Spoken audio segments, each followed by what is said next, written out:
നല്ല ചോരത്തിളപ്പുള്ള പിള്ളേരാ, അതുകൊണ്ട് അങ്ങോട്ട് വിട്ടുകളയാൻ പറ്റില്ല.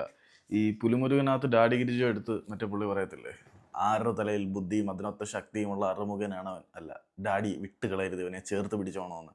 ഏകദേശം അതുപോലെ തന്നെയാണ് മോഹൻ ബഗാൻ സൂപ്പർ ജയൻസിന്റെ പരിശീലകനായിട്ട് മൊലീന അവരുടെ 2 ചോരത്തിളപ്പുള്ള യുവതാരങ്ങളെ കുറിച്ച് മാനേജ്മെന്റിനോട് പറഞ്ഞത്. ഈ 2 താരങ്ങളുടെയും കോൺട്രാക്ട് എക്സ്റ്റൻഷൻ തനിക്ക് ആവശ്യമാണ് എന്ന് മോഹൻ ബഗാൻ സൂപ്പർ ജയൻസിന്റെ നിലവിലെ പരിശീലകനായിട്ടുള്ള മൊലീന ആവശ്യപ്പെട്ടിട്ടുണ്ട്. അവരുടെ ടീമിലെ 2 യുവരക്തങ്ങളായിട്ടുള്ള അമൻദീപ് സിംഗിന്റെ കാര്യവും സൗരവ് ബൻവാലയുടെ കാര്യവുമാണ് മൊലീന പറഞ്ഞിരിക്കുന്നത്. അതായത് മോഹൻ ബഗാൻ സൂപ്പർ ജയൻസിന്റെ പരിശീലകനായിട്ടുള്ള മൊലീന തങ്ങൾക്ക് ടീമിൽ കോൺട്രാക്ട് എക്സ്റ്റെൻഡ് ചെയ്ത് നിലനിർത്തേണ്ട യുവതാരങ്ങളുടെ പട്ടിക സമർപ്പിച്ചപ്പോൾ, അല്ലെങ്കിൽ താരങ്ങളുടെ പട്ടിക സമർപ്പിച്ചപ്പോൾ അതിനകത്ത് വന്ന പ്രധാനപ്പെട്ട 2 യുവതാരങ്ങൾ ഇവരൊക്കെയാണ്, നമ്മുടെ സൗരവ് ബൻവാലയും പിന്നീട് അമൻദീപ് സിംഗും.